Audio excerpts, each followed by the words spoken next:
याकूब को परमेश्वर ने 12 बच्चे दिए, प्रिय उनमें से जोसेफ था।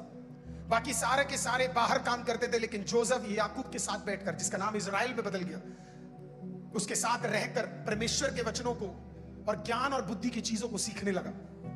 इसके भाई इसे पसंद नहीं करते थे, क्योंकि ये दर्शन ही ऐसे देखता था। देखता तो देखता ही था, लेकिन बोलता भी था। बोलने के कारण उसके भाई इससे इतना परेशान हो गए कि एक गड्ढे के अंदर उसको डाल दिया। गड्ढे के अंदर डालने के बाद वहां से इश्माइलियों ने उसे उठाया, इश्माइलियों ने उसे उठाकर वहां से उसे मिस्रैम के अधिकारी पोतीफरों के हाथ में उसे सौंप दिया।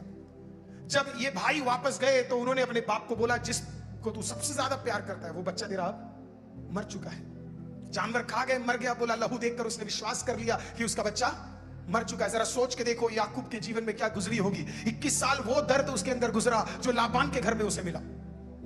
लेकिन उसके बाद जब साल साल बीत गए, खुदा ने उसे अपने फेवरेट बच्चा दिया। हालेलुया। आज उसका फेवरेट बच्चा जो उसके साथ दुआ करता था, वचन सीखता था, जिसके ऊपर उसे भरोसा था, मानो जैसे हालेलुया इजराइल को पता था ये अगला मेरे वंश में कुछ बड़ा करेगा। लेकिन उसको शैतान ने क्या कर लिया। मैं आज आपको बता दूं, अगर आपके जीवन में कोई कठिनाई चल रही है, वो इसके लिए नहीं है, कोई कष्ट चल रहा है इसके लिए नहीं है क्योंकि खुदा आपसे नफरत करता है, पर इसके लिए क्योंकि उस कठिनाई में खुदा अपनी महिमा को दिखाना चाहता है। हालेलुया। आपको और मुझे एक गवाही के लिए परमेश्वर तैयार करना चाहता है। इसके लिए परमेश्वर ये सारे दर्द को आपके और मेरे लिए तैयारी के साथ दे रहा है। सोचिए जरा क्या बीती होगी याकूब के अंदर। अगले 13 साल याकूब रोया होगा। हर साल जब उसके बेटे जोसेफ का बर्थडे आता होगा, वो 13 साल रोया होगा कि मेरे बेटे के साथ क्या घट रहा है। उसे नहीं पता कि उसका बेटा दूसरी ओर हालेलुया गड्ढे में है। उसे नहीं पता उसका बेटा उधर से पोतीफर के घर गया। उसे नहीं पता वहां से वो उधर का अधिकारी बन गया। उसे नहीं पता वहां पे उसने रुतबा पाया। उसको नहीं पता वहां से वो जेल गया। उसे नहीं पता अभी वो जेल के अंदर कठिनाई में है। उसे अभी ये भी नहीं पता उस जेल में भी वो कुछ बन गया है। उसे नहीं पता। उसे नहीं, आपको नहीं समझ आया। आप यहां बैठकर अपने बच्चे को एक अलग नजरिए से देख रहे हैं और आपको लग रहा है आपका बच्चा डाउन जा रहा है। लेकिन जब इधर की नजरिए से आप अपने बच्चों को देखना शुरू करोगे तो आपको समझ आएगा वो डाउन नहीं जा रहा है। हालेलुया। पर खुदा उसके लिए एक वे बना रहा है। दूसरों की नजर में वो गड्ढे में था, दूसरों की नजर में हालेलुया वो जेल में था, पर खुदा की नजर में वो सिंहासन के जस्ट नीचे था। हालेलुया। अगर सिंहासन पे ले जाना है तो रूट कुछ अलग होगा, खुदा को पता था। आप जब अपने बच्चों को देखते हो, आप अपने घर वाले को देखते हो, आप अपनी घरवाली को देखते हो, आपको लगता होगा ये कहां फंस गया। हालेलुया। ये कहां पे पड़ा हुआ है। आप अपने बारे में भी सोच के देख रहे होंगे, I am in a pit right now. मैं भी एक गड्ढे में हूं। आप एक गड्ढे में नहीं हो सर, आप एक सिंहासन के बिल्कुल नीचे आकर बैठ चुके हो। आपका अगला एलिवेशन। 13 साल उसे लगा उसका बेटा नाश, 13 साल उसे लगा उसका बच्चा खत्म। पर 13वें साल के बाद 13वें साल जब खुदा तुझे उठाने की कोशिश करता है ना, कायनात को बदल देगा। सुनना ध्यान से।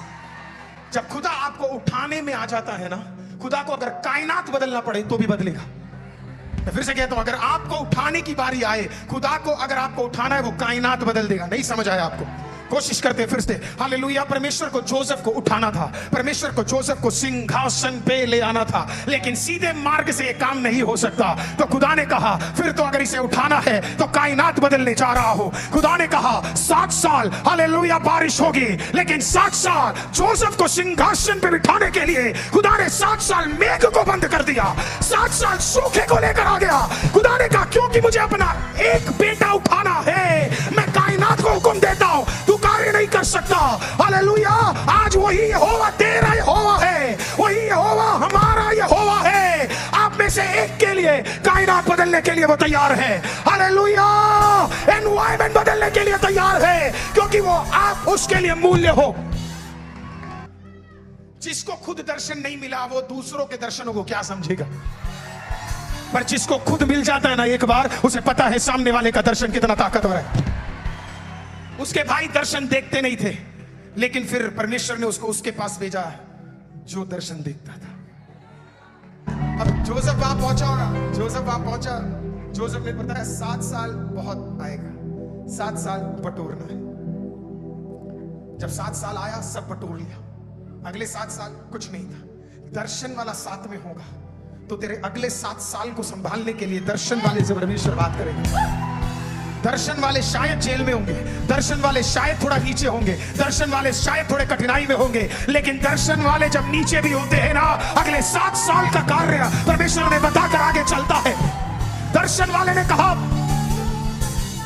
फरो ये 7 साल तो निकल जाएंगे, पर अगला 7 साल निकालना है तो बटोर ले। आपका ये जो 100 दिन का प्रार्थना है ना, अगले 100 दिन के सूखे को बेदारी में बदलने का ताकत रखने वाला, हालेलुया, ये 100 दिन का प्रार्थना था तेरा सारा सूखा बनाने के लिए ताकत रखने वाला परमेश्वर। आपको समझ आ रहा है? अच्छी तरह आ रहा है? आप रिसीव कर रहे हैं? आप उधर रिसीव कर रहे हैं? जोसेफ ने बोला ठीक है, पहले 7 साल, 13 प्लस 7 साल हो गए, 20 साल हो गए, 20 इयर्स, कोई दिक्कत नहीं था। लेकिन जब 20 साल बीत गए, सूखा आ गया। जब सूखा आया तो बिना दर्शन वाले और जो अपने आप को मैं कुछ हूं सोचने वाले कुछ कर नहीं पाए, क्योंकि जब खुदा अपने पे आ जाता है ना, सबकी औकात दिखनी शुरू हो जाती है। कल तक वो लोग तुझे अपनी औकात दिखाएंगे और तुझे नीचे दिखाएंगे। हालेलुया, बस कुछ इंतजार कर ले, खुदा जिस दिन अपनी औकात पे आएगा, hallelujah, praise the Lord, hallelujah, खुदा तुझे तुच्छ बर्तनों से, हालेलुया, सामर्थी बर्तनों में बदलने वाला परमेश्वर है। पहुंच गया जोसेफ वहां पे। 7 साल निकल गए, 7 साल बाकी है। इजराइल में सूखा पड़ गया। खबर आ गई, भाई वहां पहुंच गए अपने सारे बच्चों के साथ। जेकब, जिसका नाम इजराइल में बदल चुका था, खुदा एक आखिरी भलाई के लिए उसे छोड़ा हुआ था। अभी तक हम में से कई लोग मरे क्यों नहीं है पता है? क्योंकि एक आखिरी भलाई बाकी है।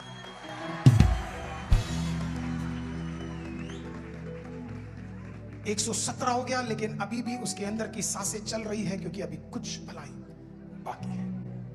रोग आए लेकिन तो खत्म नहीं हुआ, कोरोना आया, आप अभी भी जिंदा हो।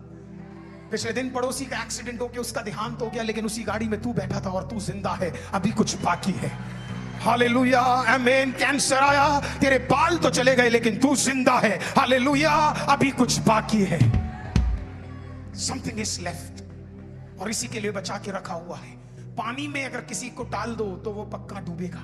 नील नदी जिसमें पत्थर इतने थे और लहरें इतनी तेज थी, हालेलुया, माँ को परमेश्वर की आत्मा ने कहा होगा एक कटोरा ले, हालेलुया, एक बास्केट ले, बास्केट में बच्चे को रख, और उसने बहा दिया। हालेलुया, न पानी उसका कुछ कर पाया और न नील नदी का सांप उसे कुछ कर पाया, कर नहीं सकता, क्योंकि मूसा अभी तेरे में कुछ बाकी है। हालेलुया, 40 साल की उम्र में, हालेलुया, तूने एक को मार दिया, 4 तेरे खिलाफ थे, पर तब भी मार नहीं पाए, क्योंकि अभी तुझ में कुछ बाकी है। अगले 40 साल तू पहाड़ों में रहा, हालेलुया, तू खत्म नहीं हुआ, क्योंकि अभी कुछ बाकी है। आज कुछ लोगों को देखकर मैं कहना चाहता हूं, हालेलुया, गवाही के रूप में ज्यादा कुछ तो नहीं है हमारे पास। बहुत कुछ खो दिया, बहुत कुछ त्याग दिया, बहुत कुछ चला गया, लेकिन अभी भी खड़े हो, अभी भी बना के रखा है खुदा ने। इसका मतलब अभी कुछ बाकी है। जब तक तू वो प्राप्त नहीं करेगा, तब तक खुदा तुझे लेगा नहीं। अभी कुछ बाकी है। कितने लोग कह सकते हैं अभी कुछ बाकी है? बूढ़ा याकूब जब घर पर पहुंचा, ओल्ड जेकब अपने बच्चों के साथ, गधों के साथ, जानवरों के साथ, हालेलुया, जब वहां पे पहुंचा, 20 साल बाद अपने बेटे को देखकर शायद वो पहचान नहीं पाया, लेकिन बेटा बाप को पहचान गया।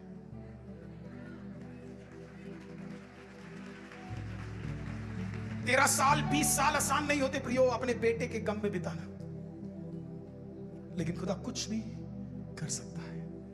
वही मेरा प्रचार है आज, कुछ भी कर सकता। 20 साल में तो सब आशा खो देते, लेकिन खुदा कुछ भी कर सकता है। और आया, और फिर जोसेफ ने अपने पिता याकूब को देखकर बोला, डैडी। शक्ल में तो वो बदल गया होगा, पर आवाज को हर बाप पहचानता है। बोला होगा डैडी, अब्बा, अब्बा। जोसेफ को देखकर याकूब पहचान गया होगा, ये मेरा वही बच्चा। उसे छूकर देखा होगा। मुझे लगा तू मर गया, मुझे लगा तू खत्म हो गया, मुझे लगा तू नाश हो गया, मुझे लगा अब तू मुझसे कभी मिलेगा नहीं, मुझे लगा तू मर चुका है। जोसेफ ने शायद बोला होगा, अब्बा, धरती के पिता मुझे बचा ना पाए भी तो स्वर्ग के पिता ने मुझे संभाल के रखा हुआ था। आज स्वर्ग के पिता ने हम में से कुछ लोगों को संभाल के रखा हुआ है। स्वर्ग के पिता ने आपके कुछ पीढ़ियों को संभाल के रखा हुआ है। स्वर्ग के पिता ने हम में से कुछ लोगों को संभाल के रखा हुआ है। स्वर्ग के पिता ने हम में से कुछ लोगों को संभाल के रखा हुआ है। स्वर्ग के पिता ने आपके कुछ पीढ़ियों को संभाल के रखा हुआ है। स्वर्ग के पिता ने आपके कुछ पीढ़ियों को संभाल के रखा हुआ है। एक आध साल बीत जाए, 3-4 साल बीत जाए, आज जो घट रहा है तेरे परिवार के अंदर, हालेलुया, तेरे बेटी के साथ होने वाला धोखा, तेरे बच्चे के साथ होने वाला दर्द, हालेलुया, तेरे बेटे का एग्जाम सही नहीं था, कुछ एग्जाम्स में फेल हो गया, हालेलुया, आज तेरी बात नहीं सुनता, निराश मत हो, घबरा मत, हालेलुया, याकूब के परमेश्वर को हालेलुया पुकारना शुरू कर दे, हालेलुया, क्योंकि जो वो याकूब के परमेश्वर को बुलाएगा उसका हालेलुया एक ही उत्तर है, खुदा तुझे भूलेगा नहीं, हालेलुया, पीढ़ी पर पीढ़ी, पीढ़ी पर पीढ़ी, पीढ़ी पर पीढ़ी, पीढ़ी पर पीढ़ी, पीढ़ी पर पीढ़ी, पीढ़ी पर पीढ़ी, पीढ़ी पर पीढ़ी, पीढ़ी पर पीढ़ी परमेश्वर संभालता हुआ चला जाएगा।